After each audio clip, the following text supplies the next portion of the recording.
Hello and welcome to the Authoritas Tea Time SEO, where we encourage everyone to take a break, 15-minute break at 4 p.m. so they can connect with others and learn some new and actionable tips. Today we have three great speakers. Before we do introductions, I want to say who I was. So I'm SEO Joe Blogs, growth marketer at Authoritas, and I'm also joined by Kerry Shepherd, marketing executive here at Authoritas.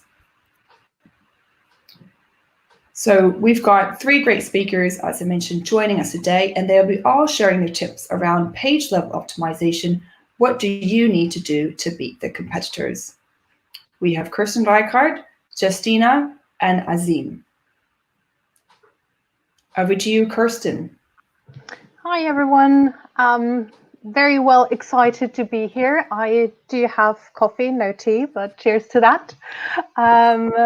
So yeah, a bit about me. So I'm Kerstin. I'm the SEO and digital marketing manager at Tide. We are a business banking platform predominantly for small businesses. And I've been doing digital marketing with a strong focus on SEO since 2009. I've been agency side, in-house, and across a number of different sectors. Generally, I love the internet and digital marketing, also cats. And if you'd like to know more about me and get in touch, please do so either on Twitter or LinkedIn. Thank you, Kerstin. And I forgot to say to everyone, we're here for a tea time SEO. So your mugs, your cake, coffee, tea, whatever, it's time you can share.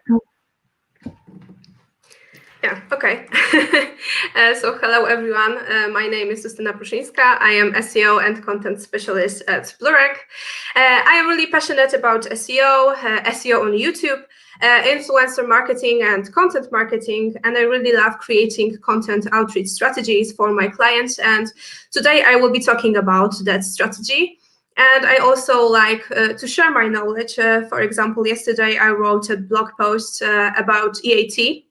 And what I discovered is that we have our own Polish acronym for EAT, which means exactly the same, eat, and our Polish word for it is jedz. So it's a nice discovery, and I think that our Polish readers will get a better understanding of what EAT is. And that's what I've been up to lately.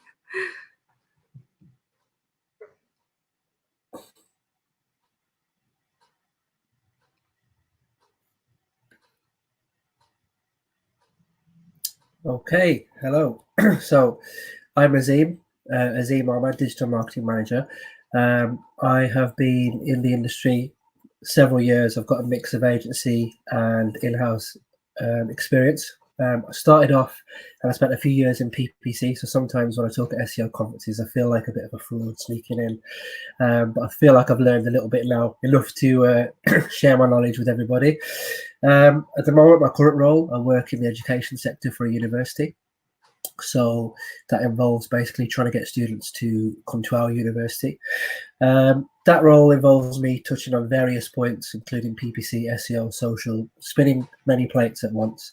I've spoken at a few conferences in the last year or so, both international and here, some of which you'll recognise, including Brighton SEO and MeasureFest. And finally, I'm a huge advocate of BAME. And also, I can see Areej in the chat. Hi, Areej. It's an honour to be in this conference where there's predominantly women. Big advocate of diversity and big advocate of BAME. So more of this.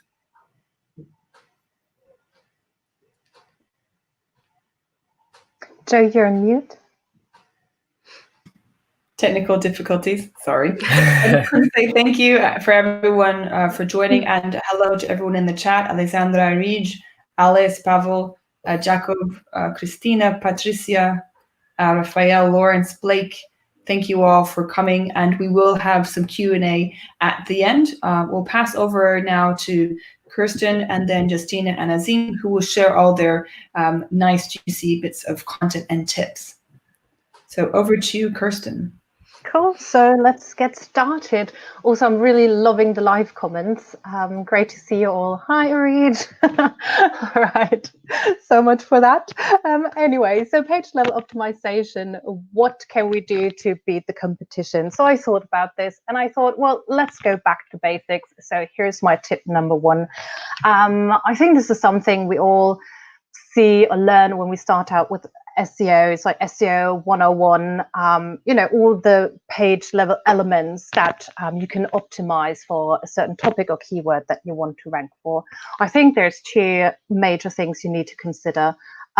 First of all, you can't do everything. It depends on how large the site is that you're working on. So you need to prioritize and you need to find your key pages. So start with those. And then the second one is every page should have its own focus and you go from there. So if it's a smaller page, I like to keep track in a spreadsheet and just build out my URL structure and page by page, see what should the title be, what description can I use to really optimize my snippet and optimize for clicks to my website, and basically go from there. But again, it really depends on how large the website is that you're working on. And then basically try to keep it consistent across the elements that you use on your page. So starting from page title, meta description, and URL, you would go through your headlines. Obviously, your most important one is your main headline, your H1, and then basically keep going with that theme for or throughout your page. So think about it throughout your general copy, your images and videos, what annotations can you make to really focus on your core topic and theme here. If applicable, use schema markup. So like probably a lot of people, I was thinking, I'm sitting at home, what can I do? So I was looking for sports equipment. So let's use this as an example. I was looking for weights, 2 kilo weights for women to be specific. So this is something that you could focus on if that is your product page. Then make sure there's consistency across that across your page for that key term. And then basically for that you could use product schema, and you find all different sorts of markups you can use if you just cross-check on schema.org. And then apart from SEO, what really is important to me is, well, not just to me, but your visitors, of course, is a great user experience to make sure your website loads fast, people are happy, they stay on your page, on your website and consume more of your content. They look at more products or editorial content if that's what the main focus of your website is. And accessibility, especially, I think is often forgotten. I've heard at one conference someone ask, well, if Google is so smart and understands images, why do we need to keep adding old attributes? And that sort of made me sad, because you shouldn't only be focusing on Googlebot, but on your visitors. So great UX and accessibility, not just for bots, but also for your visitors. And then in general, yes, you need to have relevant and unique content. So you show up for any given search queries that, you know, your content should be there for. So tip number 2, taking a step back from the individual page, let's think about your information architecture and your hierarchy. So ideally, you would do that from the beginning, but a lot of times we're not at a brand new company working with a brand new domain. So sometimes it's a matter of analyzing your existing structure and then potentially restructure what you have. So think about what is most important, what content needs to be in your main navigation. Again, this can be quite straightforward, or it can be rather complex if you're working on a big e-commerce site. But think about what are your key terms, what are your key topics, and then how can you build topic clusters? How can you group them under your main navigation? And so basically the aim is to provide a really clear user journey from your main navigation down to your subtopics and pages, which leads nicely into tip number 3, which is lead the way. Not only for your visitors, but also bots for simplicity. Let's just say Googlebot to find the right and relevant content. So make sure things are really, really easy to find. Keep your click path short and use the right anchor text. And by right anchor text, I mean provide within the link text the information of where you're linking to. So make sure it tells the visitor what to expect after clicking on the link. And also it's relevant for machine readability. So for Googlebot to know what the target URL and what the content is about. Tip number 4. So I say the first 3 tips were mainly, very much focused on SEO, but our topic is to know how we beat the competition, right? And so this is not just by thinking purely SEO, and I feel that's maybe a challenge that we have, and we need to be really aware of. SEO doesn't work in silo, and so there's a lot more things to take into account apart from basic on-page optimization. So if we really want to beat the competition, it's not enough to be visible and to get traffic. We need to do something with that traffic, right? So our focus needs to be on conversions and really engaging our audience and make sure we start building a relationship with them. So not just getting people to our website, but make sure we somehow, keep them and have them engage with us. So no content on your website should be without a purpose. There should be a clear purpose for everything. And have a think about how can you engage people with your content. So is there anything, free templates you can give away?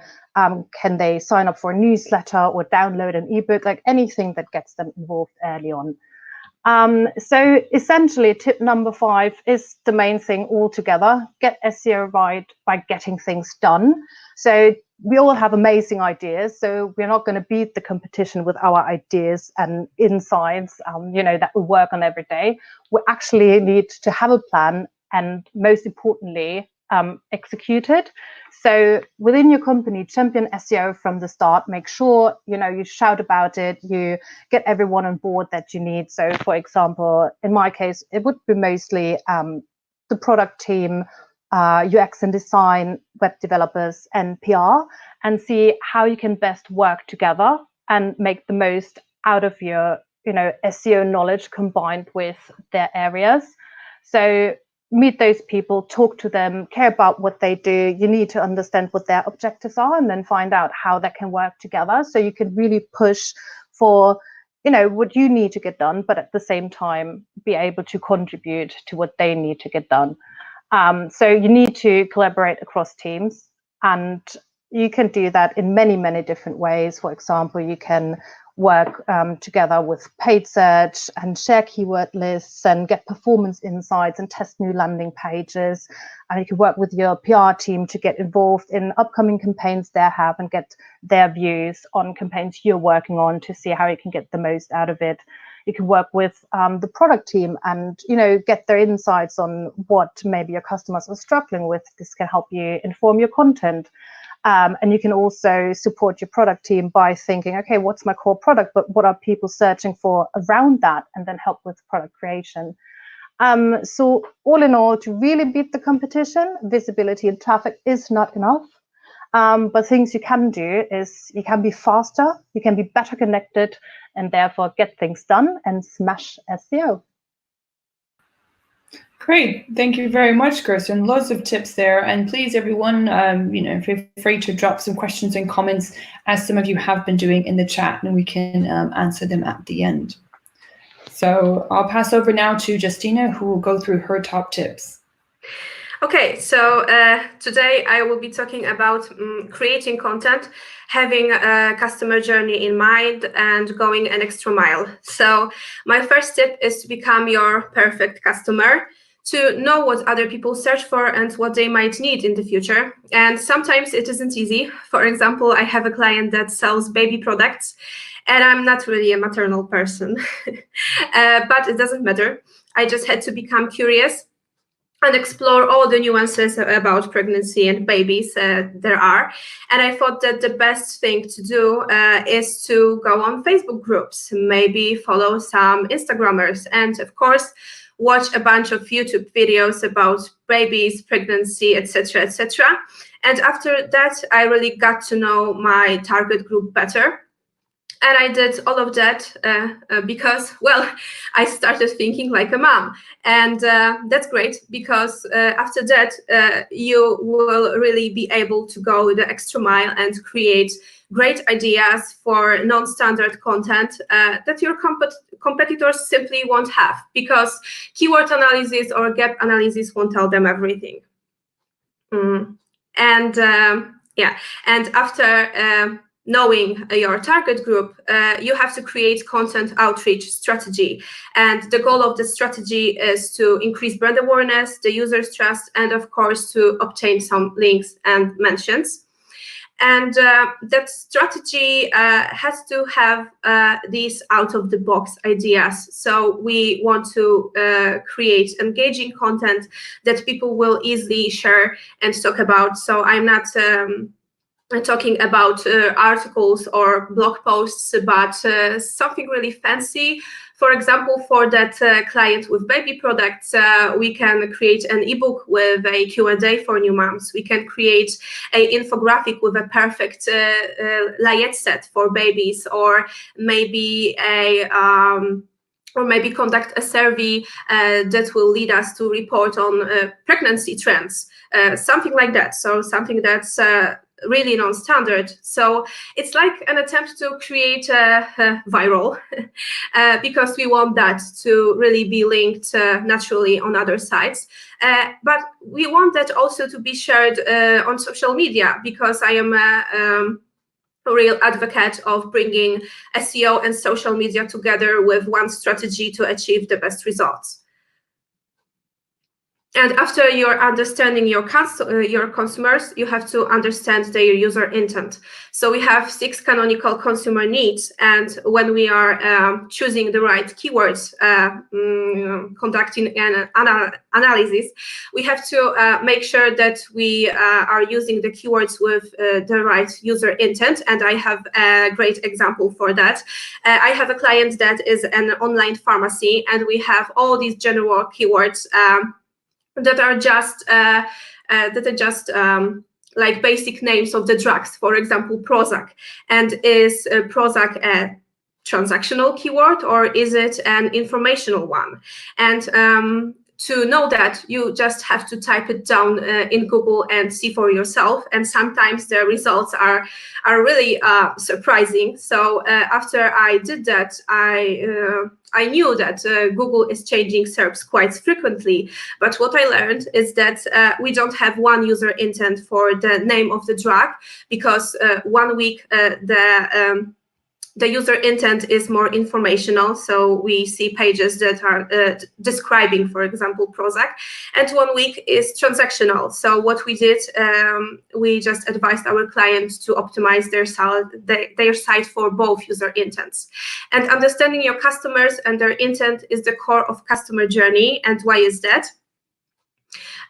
So we can describe customer journey as see, think, do, also care, but yeah, let's focus on these 3. So the first step is when user first contacts with our website, and the best content to do it is of course, something based on our content outreach strategy. So we want that content that is generating buzz, so users can find us and can find our site. The next step or stage is think. So when user thinks about buying something, so the perfect content for that is the one that educates, advises, inspires, and of course we are using here the right user intent to do so. And the next step is do. So when user wants to buy something, and the perfect content is based on the right user intent, because we want to use transactional keywords, so help me buy. But also we have to know the target group, because we after that we can know how intuitive the categories should be, or how well organized should they be. And for bonus, Kerstin was talking about that, so also I am. You have to make sure that your articles that you're creating are converting. So you have to ask yourselves these questions. What is the most converting article on your site, and why is that? Which articles are read in 100%? Of course, if any, I mean the highest percentage possible here. Are you linking to the products from your articles, and are you using your product photos in your content? It is really important for your articles to convert, because we want to, in the end, we want to sell. So to wrap up, you have to become your ideal customer, create a content outreach strategy, always have user intent in mind, create content for every step of the customer journey, and of course, evaluate it for the best results. Some excellent tips there. Thank you very much. Loads to take away. And I'll pass over to Azeem to then share his tips for the day, and then we'll open the floor to questions. Thank you. Over to you. Brilliant. Thank you very much. So yeah, my talk follows on very nicely from the previous two talks. I think somebody made a comment that we're all nodding, and I just felt myself nodding away there.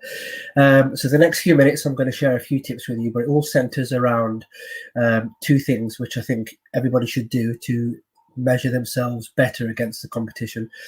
And it starts by making sure that you learn the basics of Google Tag Manager. So the reason why I'm suggesting this is because over the next few tips, I'll talk to you about how to implement two things.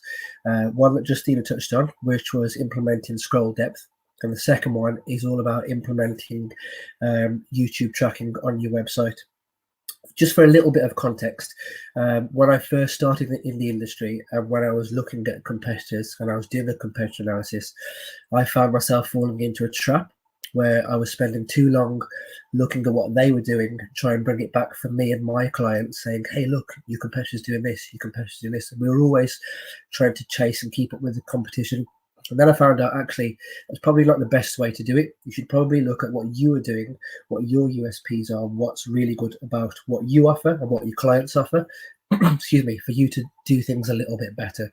So that's where I came up with the basis of this. So to start by doing that, you need to understand the basics of Google Tag Manager, and it is super, super simple. Like I've mentioned in the points there, you will save so much time. Previously, when I've needed to do anything through Tag Manager, I've had to send an email to a different team. They may not be in the same office. They might not even be in the same country. That can cause delays massively. If you learn just the basics, as I've mentioned there, I always describe it as a nesting dolls example. So if you imagine the Russian dolls where you've got the largest, then you open it and the smaller ones. Your biggest one is your container. Inside your container, you need tags. Tags work with triggers, so the actions to fire on.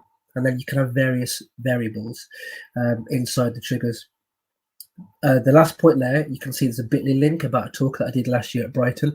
I'll go into this in much more depth, but essentially it's just a 3-step process. You go into Tag Manager, turn your variables on for your scroll depth, you set up the tag and trigger, then Tag Manager allows you to preview, so you can check that everything's working before you press submit. That's really, really important, because a lot of people that I've worked with in the past always go straight through and never preview. So whenever things went wrong, we had to let them go wrong first, which was a bad thing to do. So always preview, hit publish, which then leads me on to very nicely my second tip, which is all about identifying the need, gap, and channel. So again, previously, I've just suddenly been told, right, we need more content about this subject, or we need more pages around this, but never really got the why behind it. So one of the things that's really, really important is to figure out why you actually need new content, if at all, determine where the gap for that is, and most importantly, like Justyna mentioned about touching on various channels, what channels are you going to predominantly use to push this? And then, as Kerstin mentioned as well, does the page need to have a KPI? What's the purpose of it? Why do you need a brand new page, if at all? Takes me nicely onto my third tip, which is all about not discrediting historical content and historical pages. So before you go ahead and create new pages or create new content, have a look at your old ones. Where did they succeed? Where did they fail? Where did your users drop off and why? And when you implement your scroll depth tracking, you'll be able to see how far up and down or even horizontally people have gone. And where you've got your YouTube content, you'll be able to see how much of that is even consumed. And via analytics, you can drop in so many other dimensions about what devices people are on, how long people watch your content on a phone or a tablet, X, Y, and Z. You can chop up your data in so many ways. It's really, really useful. Tip 4, if you need to create video content, make sure that you have a storyboard. And have lots and lots of people review it. I've been in situations before where we've got really lost away in the creative idea, and we've gone so far down the path about, oh, we need to have this shot, or we need this angle, or we should talk about this, this, and this. We've lost sight of what we actually wanted the content to achieve, whether it was just informational, transactional, or literally just a piece of content just to keep things fresh in users' minds. So make sure you get several different people to review it.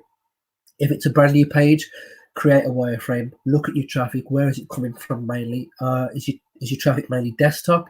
Is it mobile? Is it tablet? Various verticals have different sort of splits. I think a lot of people now, especially in the current climate, are seeing mobile traffic is on the decline massively and desktop is back up again. That's going to cause people to sort of change their behavior, especially when creating new pages. And then my final tip is, once you've done all that, whether you've reviewed an old page or you've created a new page, set that up and test it out. Don't be afraid to test, like I've mentioned there. Check it on multiple browsers, check it on multiple devices, set up your tracking, look at your old pages versus your new pages, what's working well, what isn't working well, how is your audience behaving now? And like I've said at the very beginning, understand what you do better than your competitors, because like I used to do previously, I was spending more time chasing my tail, looking at what they were doing. But it is really, really simple. The 4 steps: container, tag, trigger, variable. And the very first bullet point leads you to a deck where I've gone through a step-by-step guide on how to set this up. If you know what you are doing better, then that will put you ahead of the competitors. Don't fall into the trap of what I did, where I was constantly chasing. Try and get yourself, your company, and your client's company ahead of your competitors. And that's it from me. Thank you very much. Great, thanks so much. Thank you to Azeem, Kerstin, and Justyna. There were some great tips. Let's see if we have any questions in the comments. So yeah, I have a question. What would you say to clients who want to use SEO tactics such as article spinning or focusing on content rather than the quality to push up their rankings? Yeah, in terms of that, it's also like they're focusing on just producing more and more content, not just really looking at the actual quality of it. Well, we have to have a strategy for it. So I would say that, well, we have to have a strategy first, and then we can have all this plan for the articles. And we can't have too many articles that are just, well, focusing on nothing. We have to have every article that is creating us more visibility and is the right thing for our page. So yeah, we have to have a strategy for that. We don't want to create it blindly.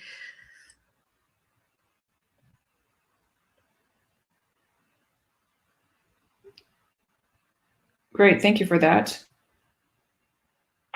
We have another one here. So when you're going head to head on a key money page with the competitor vying for first organic ranking position, what do you check, change, and do not try and get the upper hand? And do to try and get the upper hand. Yeah, what do you try and do? I would take out loads of PPC ads. No, I'm totally joking. So yeah, in this instance, what I would do is, like I've previously mentioned, I use my scroll depth tracking and my YouTube view tracking to see what engages well with our audience. So say, for example, we're ranked second for this page, and we've got a competitor who's number 1. Look at our content. If I've got a video on there, if that video is 6 minutes long, and I know that my users are dropping off after 3 minutes, something in that first 3 minutes is exactly what they want. So then I'll either repurpose that content and make it 3 minutes long. I would look at what the key message is in that first 3 minutes and then try and get that into the content. And then secondly, I absolutely do look at competitor websites. So I look at how they've structured it and they've organized it in terms of a technical viewpoint and in terms of the actual content on the page. I use all sorts of different methods as well for our own websites in terms of getting heat maps on there. But ultimately, the shortest answer is I look at what they're doing and then I look at what we're doing and see what we can do better and try and get ahead of them that way. And then sprinkle a bit of PPC just for a quick win. But yeah, multi-channel is the way forward. That's great, thank you. So is there any part of the customer journey that needs content outreach more than others? Well, I think that, of course, because we want to be seen with our content. So we have to create a content that is easily linked to and talked about, really. So I think the C stage is more important because with that content outreach, we want to reach for more people, and we want people to and we want us to increase our brand awareness. So yeah, so I think that's the C stage.